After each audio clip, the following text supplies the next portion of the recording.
9 seasons. 2 years ago, they won the division. Last year, way behind the Niners. With the 15th pick in the 2012 NFL Draft, the Seattle Seahawks select Bruce Irvin, defensive end, West Virginia. Well, I would say that this is the first name that might have... And we're back for another episode of the Mark and Eric Show, and that is our very first pick for the NFL Draft that you just listened to there. Good clip of audio there. You know, it's always fun to listen to those clips, and they use those over and over again for like years. I know that 710 ESPN was using the Russell Okung pick and the Earl Thomas pick. Didn't use the James Carpenter pick. Because nobody knew who James Carpenter was. Well, same with this guy. So how do you feel about this pick, Eric? I when they were going to draft it, when they went up there, I was really expecting to hear Copel's name, and then I hear Bruce Irvin. Irvin. I think you're making the same mistake that Mike Salk was making. I still didn't know who the... Steve Irwin.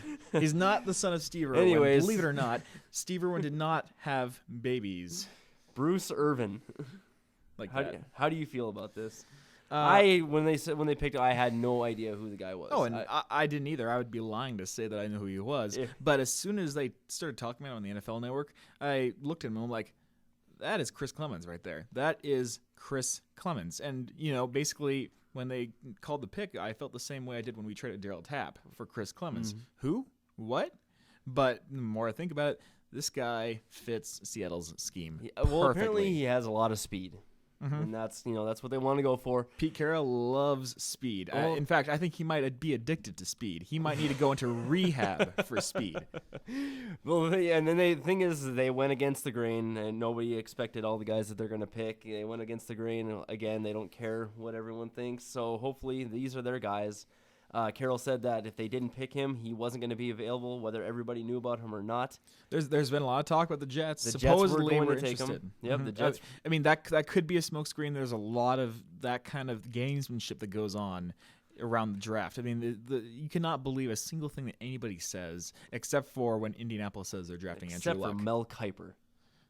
Yeah, okay. Let's listen to Mel Kiper of all people. We have a little bit of audio of Mel Kiper. Well, we'll get to Russell Wilson a little later. Let's talk a little bit more about Bruce Irvin. There's a lot to talk about there. Bruce Irvin. Okay, so this guy he's raw. I mean, he's fast and he gets to the quarterback, but he's still got a lot to work on. And he said himself he did not get a lot of pass rushing coaching when he from his time at West Virginia. No, and another thing that people have concern about is his off the field problems. So I mean, and Pete Carroll has actually embraced a lot of that. You know, he's embraced a lot of players with troubled off the field issues. And I think one of the interesting things about Irvin is that when he came for his press conference in Seattle, he brought with him his mentor over the last few years. I can't remember the guy's name off the top of my head, but I think having that sort of person in his life is going to really be helpful for Irvin as he develops as a person. You know, I think that being in Seattle, you kind of stay away from a lot of the trouble that. What kind of trouble can he get into here anyway? How much trouble can you possibly get into here in Seattle? Oh man, I jacked a ferry boat. Yeah, you know, you gotta take that all around town. Bruce Irvin. Well, apparently was he in jail? Didn't he like break into his drug dealer's house? So I don't know if it was his drug dealer's house, but he broke into a drug dealer's I want that house. guy on my team. I like that guy. Yeah, exactly. That's the thing. When I found that out, I was like, you know what? I like him. I like him already. If you're gonna break into someone's house, it better be a drug dealer's house. And then you're doing something good. You got the nerve to break into a drug dealer's house. I mean, if you got enough balls and guts to break into a drug dealer's house. If he can break into a drug dealer's house, then he can definitely break into an opponent's offensive line. I hope so. Yeah, that's what I'm saying. He's gonna unlock the other team. When I heard that, I was like, you know what? I like him already. I like the guy. I like this guy. He seems like a personable enough person, and I really hope that he's turned his life around. Jimmy John's signs, knocking downs, notwithstanding.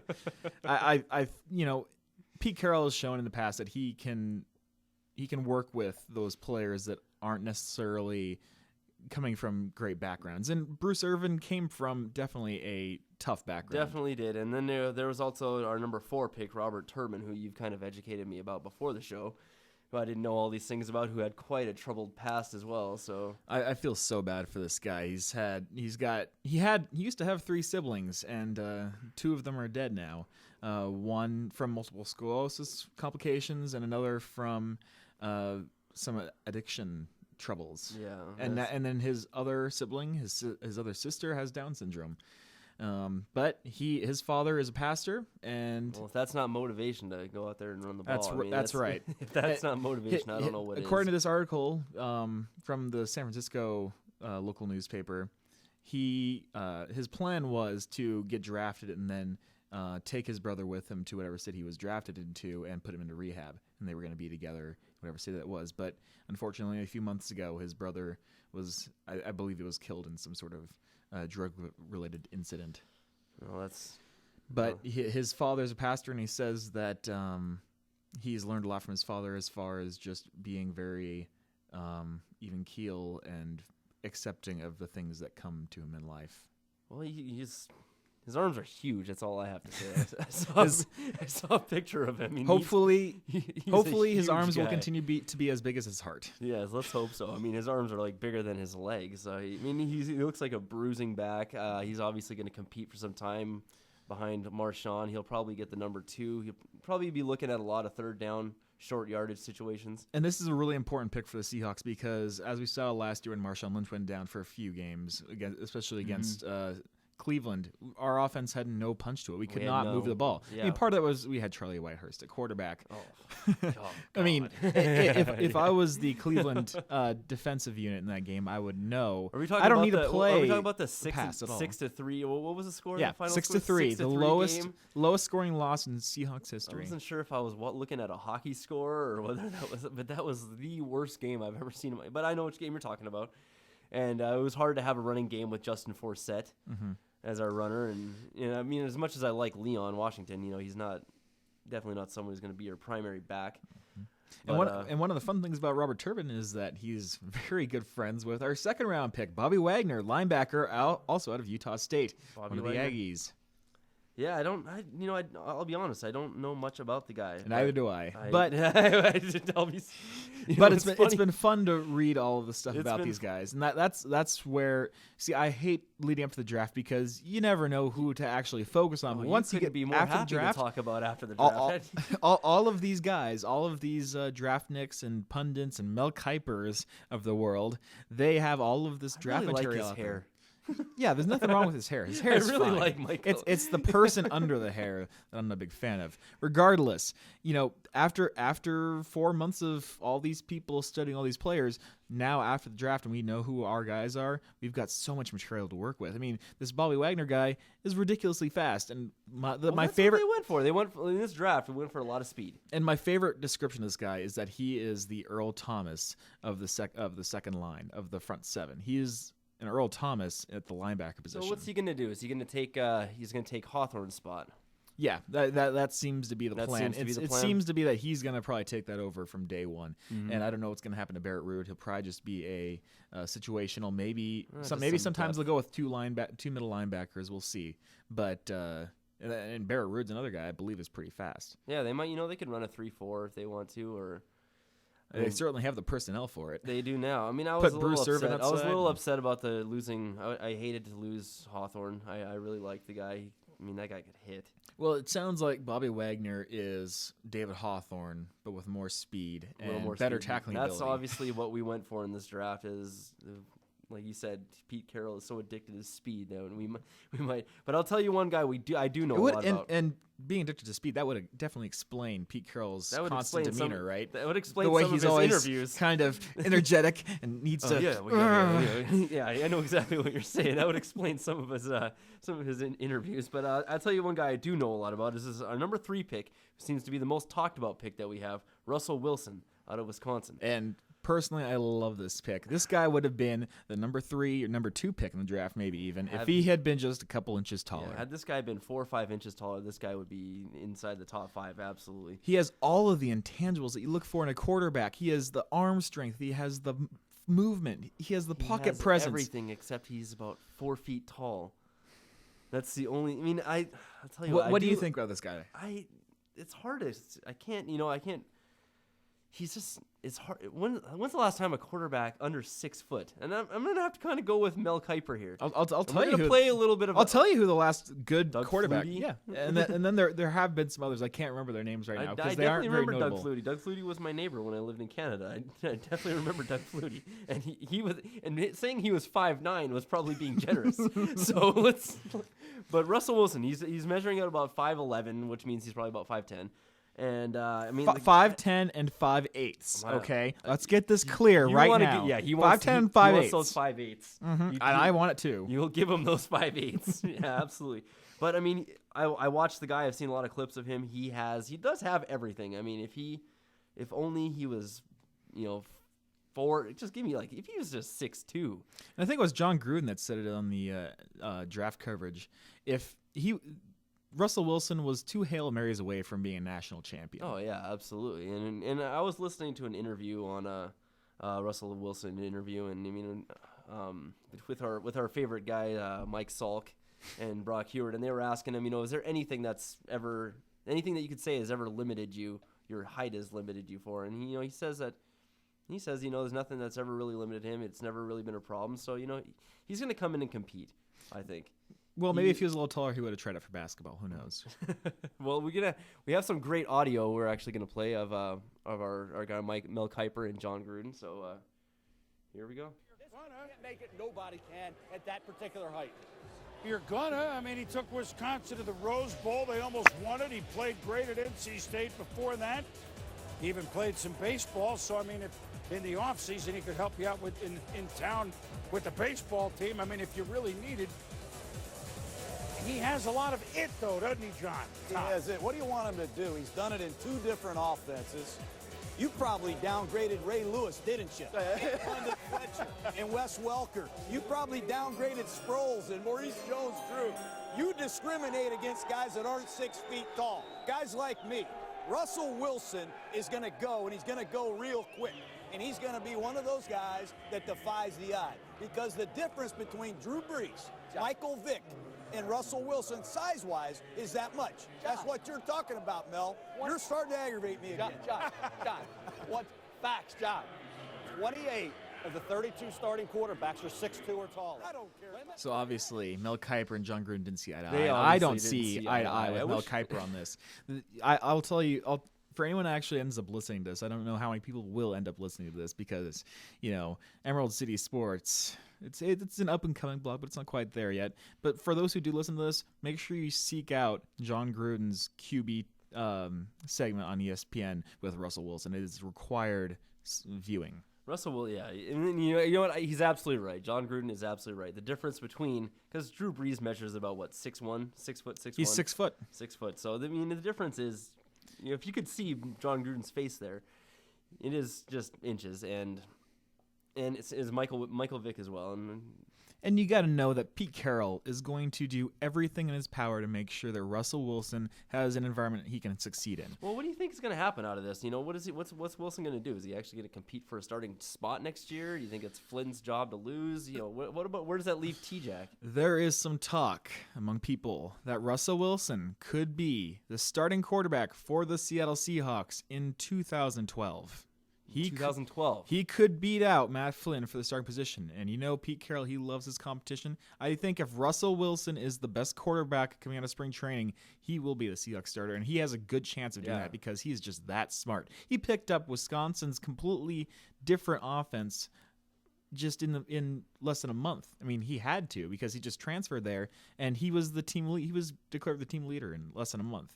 Oh yeah, he's got arm strength. He's definitely got the accuracy. He's got everything. I mean, I just wish he was a few inches taller. Then I would love this pick. But I do love the pick. I think it's good. Well, obviously, we needed another quarterback. Where does that leave Josh Portis? We don't know. He seemed to be somebody that we wanted to develop, but it's really tough to say. I mean, They seemed like they were really high on Portis for a while, and there's a couple scenarios that I can see. Most of them involve Josh Portis being a practice squad player next year. Yeah. He's not a situation that a lot of teams are going to want to take on. He's very raw, very inexperienced, and he's almost tailor-made for what Pete Carroll and John Schneider want, which is not necessarily what every other team wants. Yeah, and where does that leave T-Jack too? We do still. I think we honestly have probably the best backup quarterback in the league. But look, I'm looking at what Russell Wilson's stats here. So he's been at NC State, Wisconsin. Last year he threw 33 touchdowns, only 4 picks, and he 3,100 yards. And he only had so long to learn the system that he was playing under because it was completely different from when he played under an NC State. I am having a tough time here all of a sudden, aren't I? Yeah, he's. It's hard to hate the guy. I hope. Oh, it's impossible to hate the guy. If you ever listen to him talk, he is just the most professional and personable quarterback you'll ever meet. I mean, he's probably as natural a leader as anybody in the league right now. Well, another local guy that we can talk about is UW's own Chris Polk. I feel so bad for him. I mean, I was watching the draft board in the last round, and I was just watching it. Best guy said on the best guy available, Chris Polk, just pick after pick after pick, and no one was picking the guy. When I saw Alameda Ta'amu leave the board before Chris Polk, I knew something was seriously wrong. And lo and behold, Chris Polk has a number of things wrong with him right now, it sounds like. Yeah, he has a lot of injury issues, it seems like, people aren't so sure about. And he's got, it's degenerative hip, degenerative shoulder, and degenerative knee. I mean, it's like a trifecta of terrible things right now for Chris Polk. And luckily he got onto a team and one that should fit him pretty well. I mean, they've got LaShawn McCoy, but for any power running that they need, Chris Polk is a guy they can count on, at least as long as his body holds up. Let's hope he was great for UW. He had great statistics last year. He was injured, but he didn't miss any games. Let's hope that he doesn't have some lingering effects of that. Anyways, on to I want to talk a little bit about the Mariners. Let's talk a little bit about the Mariners. Do we really have to talk about the Mariners? Well, I mean, we were a little down on them last time we talked and about them. And I think we have a lot of reasons to still be down on them. After that show, they did win 4 games in a row, but then they went on to lose 3. That comeback in Toronto was a lot of fun. I watched that whole thing, and Michael Saunders going deep in what inning was that? Was that the 9th or the 10th? I think it was the next innings, wasn't it? You should know. You're the Canadian guy. I thought you were following him like a national hero. No, Well, they've gone 4-3 since our last show. They won 4 in a row, swept the Tigers, who I actually like the Tigers. Oh yeah, they're a good team. Definitely won in Detroit as well. This is kind of remarkable. This series against the AL Central has been very similar to the Mariners last year when they swept the Tigers and had a great comeback against Toronto. They just keep teasing us, and then Brandon Morrow comes in and just lights us up. And yeah, and I like Brandon Morrow. I love Brandon Morrow. If there's one guy we could still have on our team, it would be Brandon Morrow. You know who we traded for him, right? Who did we got League out of that, didn't we? Mm-hmm. Yeah. And there was some thought at the time that it was part of a 3-way trade for Cliff Lee that we made. We got Cliff Lee at the same time, and at that time, Toronto had traded something to Philadelphia. The thought was that we were the third part of a 3-way trade, and we hadn't gotten it done in time. As much as I like League, I mean Brandon Morrow is just he's been pretty good lately, though he hasn't really helped Toronto take the next step. Oh, he was pretty good last year. He was, but again, Toronto. He's a strikeout machine. Toronto has not competed for that league in that division yet. Look at the division. Yeah, look at that division. Yeah, look at that division. Boston's terrible. We're not. How about that? Oh, you know what though? People were saying that exact same thing last year. They've won like 7 games in a row now, haven't they?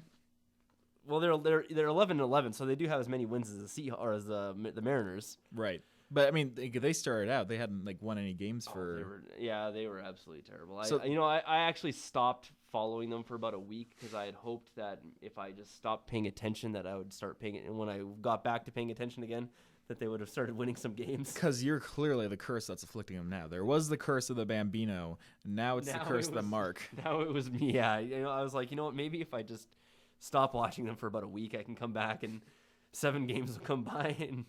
Maybe they win some. I don't know. You know what it is? They did win. They went on a huge winning streak, and they've lost one. The last time they lost on Sunday, but the last game they lost before that was they went on a week-long winning streak.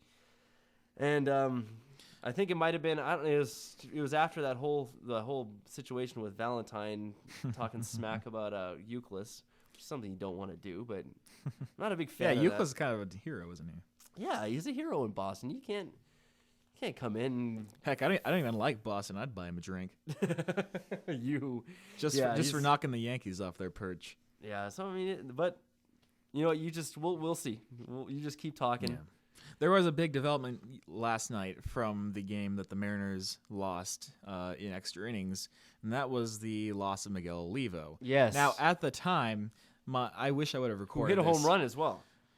Yes, he did. But I wish I would have recorded my reaction when I saw him go down. I was like, it wasn't quite yes, but it was something like, oh, Olivo's hurt. Yes. Miguel Olivo was our biggest offensive threat last year. Yeah, because he hit in the 4 spot. Even though How are you going to say yes to that? Okay. Miguel Olivo was our MVP last year. If Ichiro would have hit in the 4 spot last year, he would have led the team in RBIs. It doesn't matter who hit in the 4 spot you last gotta year. get on base to get RBIs, so the guys ahead of Yeah. him. So, But when you got guys like Figgins, who don't even get me started on again, I mean, his average is continuing to drop. But see, the thing with Olivo is that now that he's gone, it's going to give John Jaso and Jesus Montero more playing time, and it's going to free up that DH position a lot more, which is great because Mike Carp's back in the fold. Yeah, and maybe we get Smoke in there and DH a couple times because, I mean, he is... And now that we have Mike Carp back, he can play first base a little bit. Yeah, that's what I'm saying. Like, Smoke, come on, man. That guy is just... The only bigger disappointment on the team besides Figgins is Smoke. But now that It's Carp like is that guy back, either hits a home run or he strikes out. yeah. But now that Carp is back, this needs to be the end of Sean Figgins, because right now Figgins is taking a position that other players can take that will be way more productive. He's dead weight. He's dead weight. He is dead weight, and pretty soon his batting average will be lower than his weight. We should do the Jeff Thrill drinking thing again. Need to. If that was the case, drinks would be $2.09 right now. I'll take it. We'll take it because last time we did the show it was $2.12. Now we're at $2.09. Mike Carp is going to give this team way more than Sean Figgins is in left field. And if What you do push, if you is and he you still can't batting first? Yes, and you can't put Sean Figgins back at third base because Kyle Seager and Alex Liddy are both just they're playing with their pants on fire right now. Oh yeah, Seager is tearing it up right now. I mean, and Liddy too. I mean, you saw the 2 home runs he hit in Detroit. I mean, Yeah. and then he's got like 3 on the year now. He's one of the team leaders in home runs, I think. Well, now it doesn't take a lot to be a team leader in home runs on the Mariners, but yeah, he is. just like it doesn't take a lot to be the team leader in home runs for the Angels. Oh, Ba-boom! Ba-boom! Ba-boom! Oh, you're gonna get me started on that. Well, the thing is Pujols is gonna hit. Okay, he's gonna hit. He's not gonna go the whole year. Not Maybe, but I don't think even if he does start hitting, it's not going to help those Angels. I said at the beginning of the year the Angels are going to be terrible. I told you.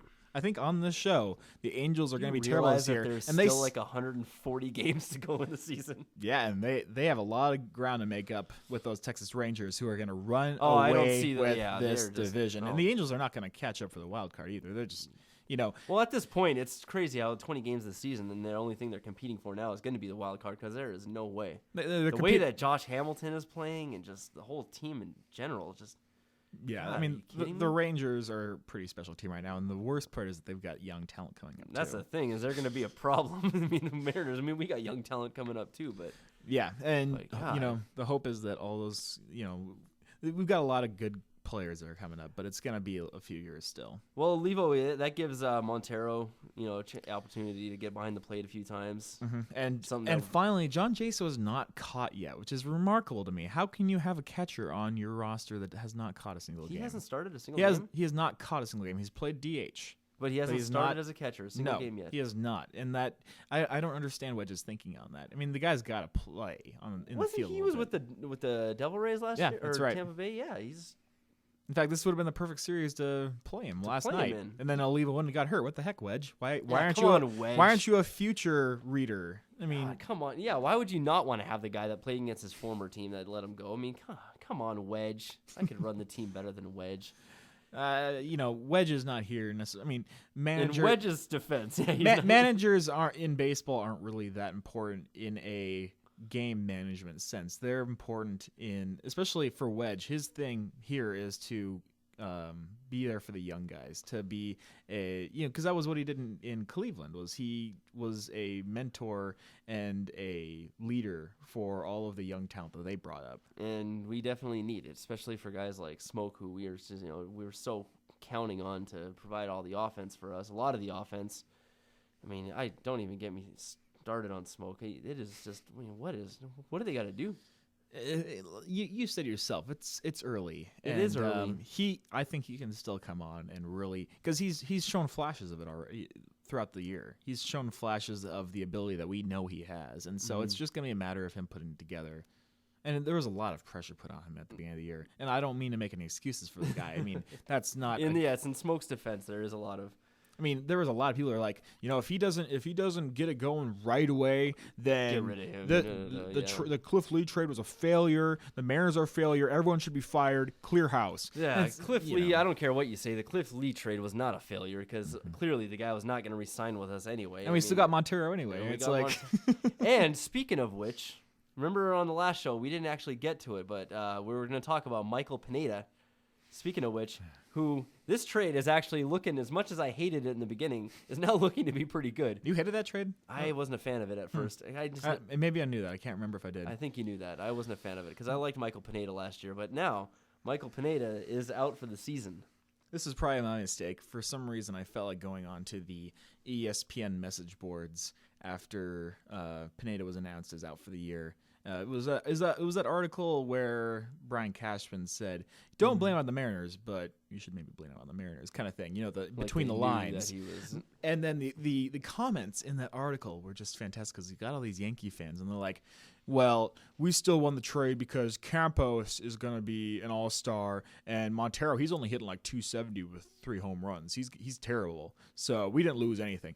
270 with 3 home runs, and he's 22 years old. Are you kidding me? Yeah, how can 270 is really not that bad of an average. I don't know if it's just Yankees fans or just baseball fans or just fans in general, but oh my goodness, it's Yankees people fans. Can be stupid. It's Yankee fans. And of course, the guy that's wearing the Red Sox hat. It is definitely Yankee fans.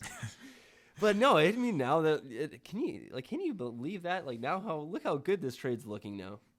Like Michael Pineda lost about 5 miles, 6 miles. They thought he was out of shape when he came into camp. He lost about 6 miles an hour off his fastball. I mean, he just wasn't. And then now he's out for the year. I feel so bad for him. I mean, this is a player that I liked. I loved him. I liked a lot when he came up. And I mean, he was the recipient of the last great Dave Niehaus call. That stank. Oh, that was nasty. And that's how you do that. There was just something a little special with Pineda that I really liked, and maybe the Yankees release him and he'll get better, and we can re-sign pick him back up. Exactly. I don't think the Yankees are going to release him. I mean, at some point down the road, it might not be this year. Even they're not that stupid. Well, as much as I'd like to think they are, but I don't think that even they are that dumb. But it's just unbelievable that GM in New York was like, read between the lines here. I'm blaming the Mariners for this. You guys should all blame the Mariners for this. And it's such a what's the word that I'm looking for? Go ahead. I don't. You're talking about the Yankees blaming the Mariners for this trade. It's just it's just an excuse. Like I don't know what the word. Because I know their fans. Obviously, he's got a lot of pressure to produce, and their fans are going to pile on him for this. And he's made some bad decisions in the past. It sounds like with pitching, just from reading that article a little bit. Yeah, with the Freddie Garcia and Bartolo Colon was good last year. He's AJ Burnett. Yes, AJ Burnett. That was a good decision. What's his name? Carl Pavano. I wanted to talk about one last thing on the show before we go, and you're not going to have a lot to say about this. I don't know, but the Sounders played over the weekend, and we have not covered the Sounders very much on this show. And what else we haven't covered very much on the show? What? NHL playoffs. Yeah, and you know why? Because we don't have a team in Seattle. That doesn't matter. We have a team. And Vancouver is out, so I fail to care anymore. You should watch it. Just like I fail to care that I think that Oklahoma City is 2 games up right now. The team that shall not be named. Yeah. However, you know what? Anyway, back to the original point. MLS Sounders beat the Chicago Fire, but in the final minutes, there's a little bit of weird stuff that goes on, and I wrote about it on my blog. You got Eddie Johnson accused of flipping off some fans. You got Brad Evans was punched in the face, apparently. John Kennedy Hurtado allegedly strangled another player, though the photographic evidence is kind of shaky there. Strangled another player. Yep. Yeah, you're going to have to tell me about this because I okay, have no idea what's going on. Is this what happens in a soccer fight? Yes. Okay. There's a picture on this Chicago Fire To me, it blog. just looked like a bunch of guys just kicking each other in the shins, but There's a picture on the Chicago Fire blog of one of our players, John Kennedy Hurtado, with his hand around a guy's neck like this. Just one, I think it was just one hand. And the blog tried to claim that he was strangling him. was but that if the you guy, watch was the that the actual guy that footage, did the sweep kick on the guy that took the sounder out? I think he was strangling the guy that did the sweep kick. Yes. Yeah. But I lost my train of thought there. Thanks a lot there. But no, so you got all this crazy stuff going on. Chicago newspaper. Oh yeah, and then that player that did the sweep tackle got a red card, but not for the tackle, but for the fight afterwards. And also the coach of the Chicago Fire has been suspended for a few games. So there was some crazy stuff there, and it's not all very clear from the footage of the game. I went back and watched it on MLS Live, which is a service that lets you watch every game the whole year, whenever you want to, which is great. I love it. And it was only like $50. It was just like the best deal ever for someone like me who loves the game. It's kind of like getting the NHL pass on a... Yeah, you can, with this service, you can watch every single New England Revolution game if you really want to torture yourself. Anyway, yeah. That would be the worst. If someone did like a Clockwork Orange thing where they kept my eyes open and forced me to watch every single New England Revolution game all season long, I'd just as soon bite my tongue and just swallow the blood. You know what? I'm going to do what I can this year, and I'm going to try to help you out with your Sounders talks. There's a game yet tomorrow. It sounds like you're pretty excited about. And then there's another game this weekend, and I'm gonna try to put this up Wednesday, and I'm gonna see if any commenters actually listen, and maybe they'll listen to this and they'll be like, "Hey, you need to get that guy to go to a game." And so then if I get someone to comment on this When thing they play the New and England say you need to Revolution, come I'll with go. us, but they already played the Revolution, and Who do we play tomorrow? We play LA tomorrow. LA. Is Beckham still on the team? Yes. Beckham will be there? Mm-hmm. Well, that sounds like a good game. And then on Saturday they play Philadelphia. Okay. All right. Well, so yeah, if someone comments on this thing, you'll go to a game for sure. How if about somebody comments that we don't do enough Sounders talk, I will go to a game. that? Awesome. I will go to a game. That's a deal. That's a promise between men right there. That's a man's promise right there. If anybody comments, we want more Sounders talk, because I know we do a lot of NFL talk, we do a lot of baseball. I would like to do some more hockey. I hope somebody comments on that, and then you'll actually have to watch the playoffs this year. I've been watching a little bit. Like what game was on last night that I saw a little bit? The Rangers and the Yeah, Capitals. I saw a bunch of that. I think I saw one was 2-1. Who won that game? Capitals won that game. Good. 3-2. Oh yeah, I did Ovechkin see scored. that. Yep, Ovechkin I scored a goal. saw that. 7 That's minutes, right. I power forgot play about goal. that. Yeah, no. Right now, I guess if I'm rooting for any team, it's probably the Capitals or the St. Louis Blues. I don't know who. Honestly, at this point, I don't really care a whole lot. I mean, I obviously care because it's hockey, but none of my teams are left. Thank God. I mean, the NHL's got to be Bruins. absolutely. I don't like the Bruins. Oh, okay. I'm so glad that the Bruins are out. That's one Boston team I don't like.